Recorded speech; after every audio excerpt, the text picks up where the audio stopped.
नहीं, बिल्कुल हमारी यात्रा जो है वो 17 तारीख को फतेहाबाद को आना पहुंच गई थी और उसके बाद से निरंतर अब चल रही है। और परसों हम एलनाबाद पहुंचे थे।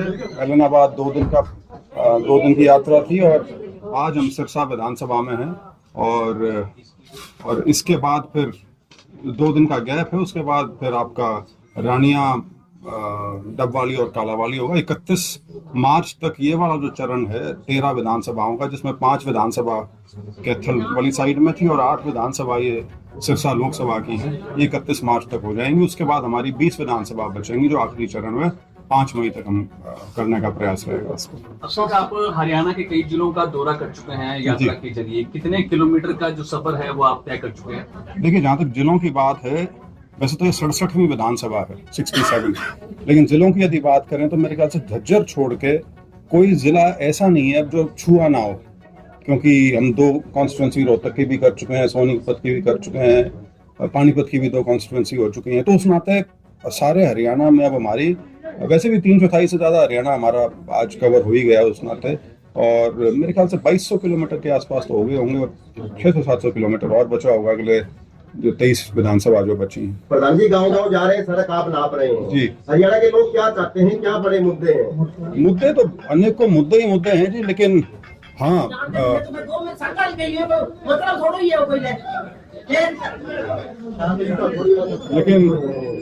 लेकिन सबसे प्रमुखता से जो चीज सामने आती है वो तो आज के दिन हरियाणा में जो बेरोजगारी है, जो युवाओं के लिए एक हताशा का माहौल बना हुआ है, और इसी चक्कर में लोग अपनी जमीनें बेच के या जो भी साधन संसाधन है, जो विदेश जाने की होड़ लगी हुई है, ये कोई अपनी मर्जी से लोग नहीं जा रहे। ये सिर्फ इसलिए जा रहे हैं कि ना तो सरकारी नौकरी उनके लिए उपलब्ध है और ना ही प्राइवेट सेक्टर में किसी प्रकार के रोजगार का सृजन हो रहा है।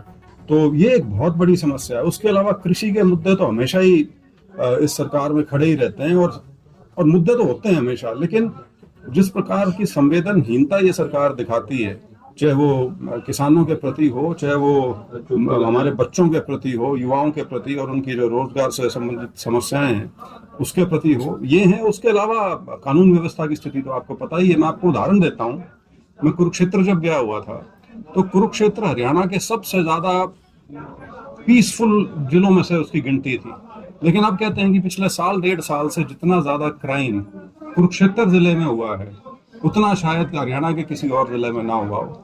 और पता नहीं, ऐसा लगता है, और लगता भी क्या है कि जब शीर्ष का जो पुलिस का प्रशासन है, जब उसके अंदर ही इतना गंद मच चुका हो कि एक सीनियर आईजी लेवल का अधिकारी सिर्फ इसलिए क्योंकि उसको कहीं जगह नहीं मिल रही थी, उसको जातिगत आधार पर प्रताड़ित किया जा रहा था, वो यदि सुसाइड करने पे मजबूर हो गया, तो जब पुलिस का शीर्ष में ये हो रहा है तो वो आगे कानून व्यवस्था या अपराध के नियंत्रण के लिए तो क्या ही करेंगे। दूसरा इसका पहलू एक और है जिसका मैं हमेशा उदाहरण देता हूँ, और शायद वो यहीं का है। आज से 7-8 महीने पहले की बात है, जब एक वर्दी में डीएसपी को बिठा के, और शायद आप सब लोग ही होंगे उनके सामने, जब उनसे एक ऐसे व्यक्ति को साथ बिठा के माफी मंगवाई गई थी जिसका सरकारी तौर पे कोई वजूद नहीं है। तो जिस पुलिस के वर्दीधारी अधिकारी की आप इस प्रकार से बेइज्जती करवा सकते हैं सरकारी तौर पे, तो फिर आप क्या तो उस पुलिस से उम्मीद रखोगे और क्या फिर कानून व्यवस्था की बात करेंगे। तो ये अनेकों मुद्दे हैं। बाकी तो हम पलवल गए हुए थे। पलवल में 54,000 एकड़ जमीन जो पिछले साल बारिश आई थी उससे भरी हुई है पानी से, और वो पानी की निकासी आज तक नहीं हुई। उनकी 2 फसलें खत्म हो चुकी हैं और उनको भविष्य में भी नहीं लगता कि अगली 2 फसलें भी और उनकी कम से कम खराब होंगी। तो एक अजीब किस्म की संवेदनहीनता है, जैसे मैंने कहा, और वो हर जगह व्याप्त है। और विकास की यदि बात करें तो मैं तो उदाहरण एक ही लेता हूँ। मुख्यमंत्री जी का हल्का है लाडवा। आप कोई साथी वहां एक बार जरा घूम के आओ, वहां की सड़कों पे आपको पता लग जाएगा। जब मुख्यमंत्री के हल्के की हालत ये है तो बाकी प्रदेश में क्या होगी। आप हाईवे से नीचे उतरिए, नेशनल हाईवेज के नीचे उतरिए, आपको हरियाणा की सड़कों के नीचे हरियाणा का विकास दबा हुआ मिल जाएगा सारा का सारा। सर, नरमाना में आईएनएलडी की रैली हुई, दावा अब सिंह चौला की तरफ से किया जा रहा है। रैली की लाखों लोग उमड़े थे, उनका दावा भी 29 में इनेलो सरकार बनाएगी। दिल बहलाने के लिए गालिब, ये ख्याल भी अच्छा है, आदमी को हौसले में रहना चाहिए। पिछले दिनों राहुल गांधी की यात्रा हुई जी। थी, उस यात्रा से पूरे देश और प्रदेश में बदलाव देखने को मिला था। उसके बाद ये बड़ी यात्रा जो है आप निकाल रहे हैं, जी। कैसा माहौल देखते हैं प्रदेश और देश में? देखिए, मेरा तो हमारी सद्भाव यात्रा के बारे में यही मानना है कि राहुल गांधी जी ने जो प्रयास 2022-23 में किया था भारत जोड़ो यात्रा के माध्यम से, उसका बड़ा नेचुरल फॉलो अप होना चाहिए था कि उस तरह की यात्राएं प्रदेश स्तर पे या जिला स्तर पे या विधानसभा लेवल स्तर पे निकाली जानी चाहिए थी।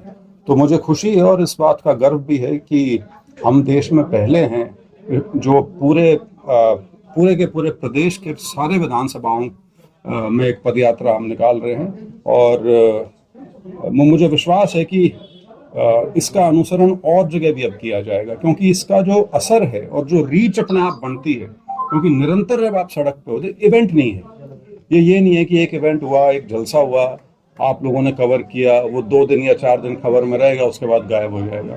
यात्रा 7 महीने की पूरे प्रदेश की निरंतर एक लोगों के साथ संवाद जो है, वो कहीं ना कहीं पार्टी को लोगों से जोड़ने में बहुत बड़ी भूमिका निभाता है। अभी राज्यसभा चुनाव हुए हैं कि कांग्रेस का विधायक, लेकिन इस सारे मामले में जिस तरह 5 वोट मेरे क्रॉस वोट हुए और 4 डाले गए, तो 5 के नाम उजागर कर दिए, बाकी 4 के नहीं किए। क्या लगता है आपको, सारे प्रकरण को किस तरह देखते हैं? सर इसी के साथ सवाल है अभय सिंह चौटाला का कहना है कि कांग्रेस अपने 5 बागी विधायकों का नाम उजागर क्यों नहीं कर रही, हालांकि उस वक्त भूपेंद्र सिंह हुड्डा वहीं पर मौजूद थे। नहीं, वो 5 तो उजागर हो गए, उनको तो नोटिस भी जा चुका है। सवाल तो बाकी के 3 का है, क्योंकि परमवीर जी की वोट तो उन्होंने खुद ही बताया कि मैंने वो पूरी फोल्ड नहीं की थी, इसलिए शायद उनकी रद्द की, और उनकी रद्द की गई थी बीजेपी की कंप्लेंट पे।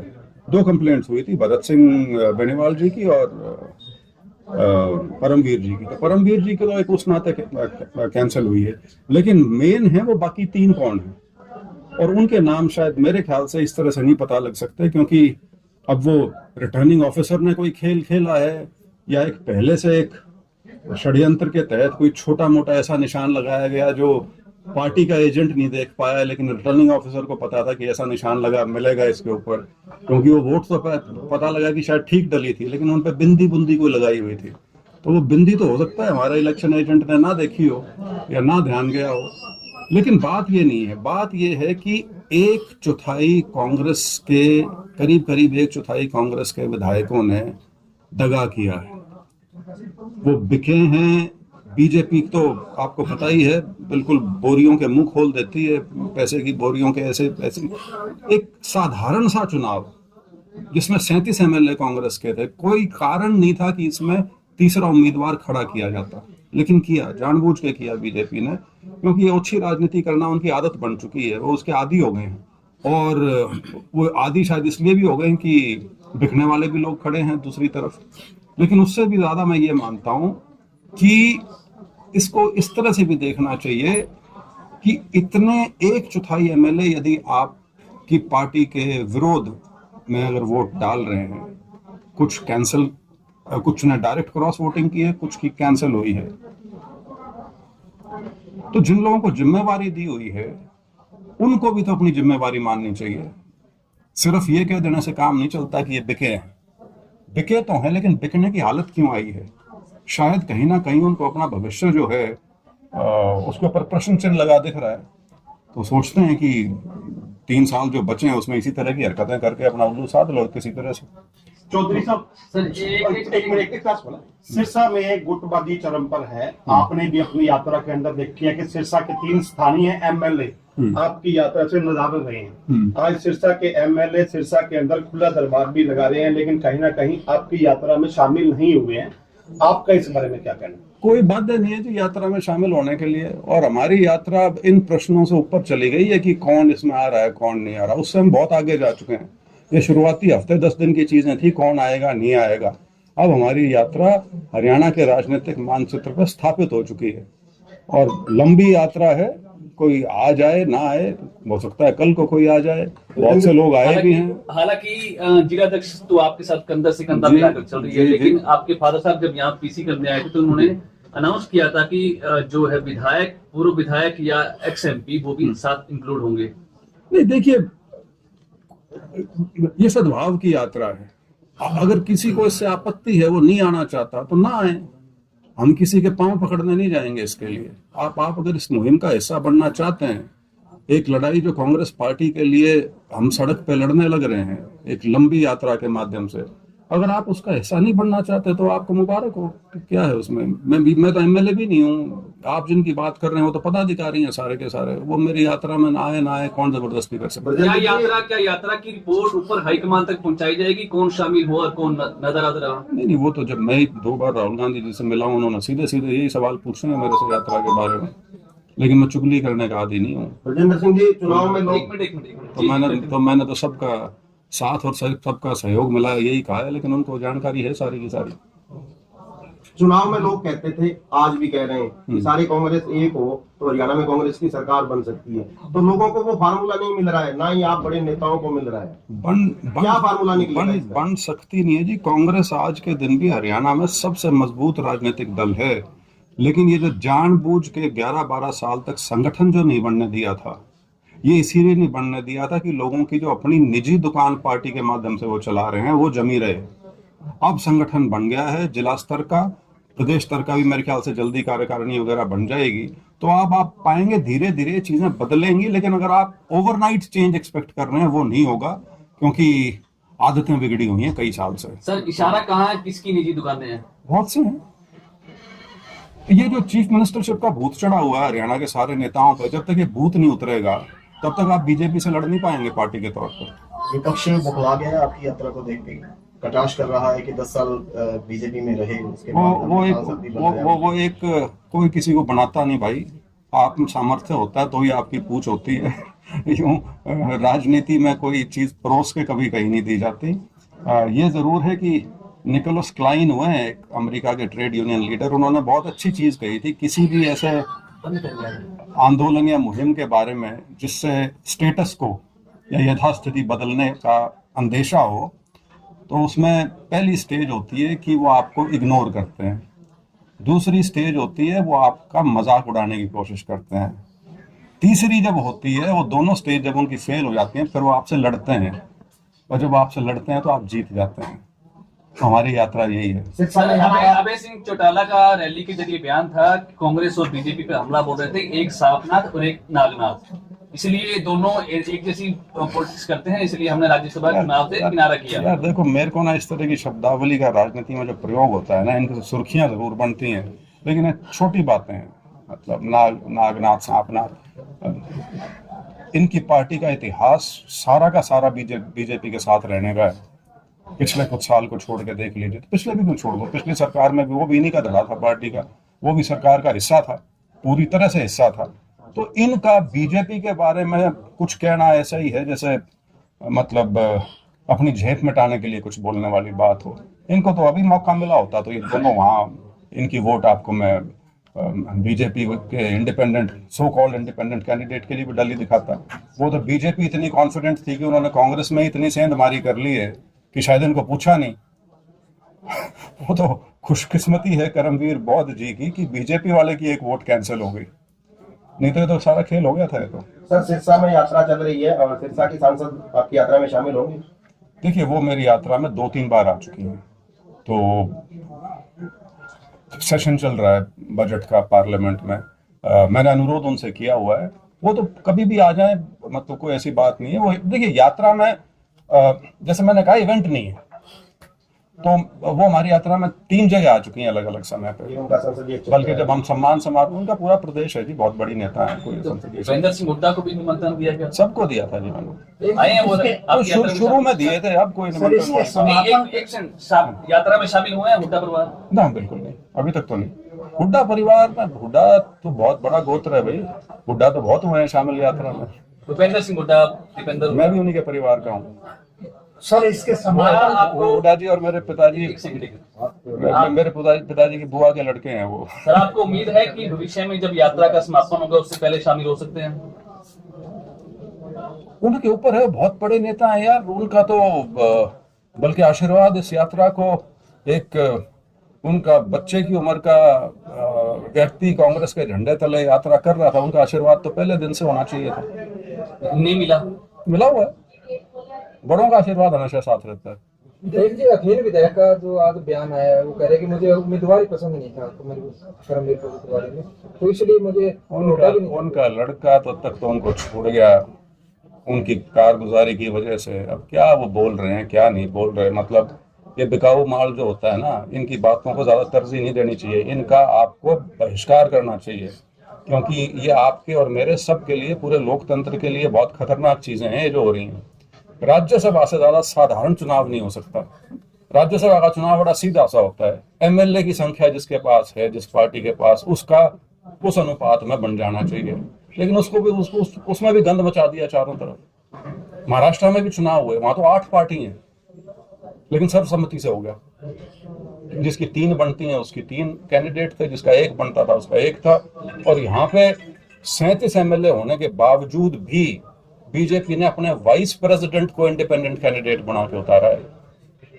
और वहां भी दूसरी राजनीति बता दूं क्या आपको, बीजेपी ने, कांग्रेस ने क्योंकि एक दलित को अपना कैंडिडेट बनाया, उन्होंने जानबूझ के जाट वर्ग से किसी को खड़ा किया ताकि जो जाट और किसान वर्ग और दलित का जो एक राजनीतिक गठबंधन हरियाणा में बना हुआ है, ताकि इसके अंदर दरार डाली जा सके। और यही खेल इन्होंने आईजी पूर्ण कुमार की सुसाइड और एएसआई लाठर के सुसाइड पे यही खेल खेला था वहां भी, और यही खेल इस राज्यसभा के चुनाव में भी खेल रहे हैं। एक भावी मुख्यमंत्री का तो बहुत सवाल है, जैसे कि इनेलो की रैली में भी, जसपा की रैली में भी अब बीजेपी से भी राम नरवीर करेगा हमारा मुख्यमंत्री हो, और आपके सभा में भी एक बार आपके पिताजी थे उस समय भावी मुख्यमंत्री को नारे लगे थे, तो इस पर क्या कहें? इस पर क्या बोलना, उत्तेजना में लोग बोलते हैं, और यही अनाप शनाप चीजें हैं जो आगे जाके सबको इसका कष्ट झेलना पड़ता है। पहली बात तो ये समझने की कि लड़ाई है क्या। लड़ाई तो फिलहाल बीजेपी आरएसएस विचारधारा से लड़ने की है, राजनीतिक तौर पे, जमीन पे। वो तो जब आपकी सरकार बनने लायक जब संख्या हो जाए, उसके बाद जिसको होड़ में लगना है वो लग जाओ। एक आपने बीजेपी में भी काम किया, कांग्रेस में भी अधिकारी रहते, कई सरकारों में काम किया, तो किस पार्टी की विचारधारा में अब आपको क्या लग रहा है? नहीं, विचारधारा से तो हम हमेशा से ही कांग्रेस ही रहे हैं, और मैं कांग्रेस में आया भी सिर्फ इसलिए था, मैं एक लौता सांसद था बीजेपी का जो पार्टी छोड़ के आया था, और मेरी टिकट नहीं कट रही थी। ऐसा नहीं था कि बीजेपी ने मेरे को टिकट ना दी थी। तो मैं बहुत लंबे समय से अपने आप को एडजस्ट नहीं कर पा रहा था, और मैं कांग्रेस से भी ज्वाइन करने से 1 साल पहले से संपर्क में था। वो ठीक है, समय लग गया। क्या ऐसा रास आने वाली कोई चीज ही नहीं है। कोई एक दो पॉइंट क्या यार, पुराने इंटरव्यू को खोल के देख लो, 2 साल पुरानी बात हो रही है, आज के दिन में सवाल का क्या मतलब है? सर, आज जो समापन आपकी यात्रा होगी उस पर कोई बड़ा कार्यक्रम होगा या केंद्र से कोई आएगा अपना हाईकमान से? देखो जी, यात्राओं के कोई समापन नहीं हुआ करते। इतनी लंबी यात्रा है, जब वो खत्म होगी उस समय हमें भी थोड़ा सांस लेना पड़ेगा।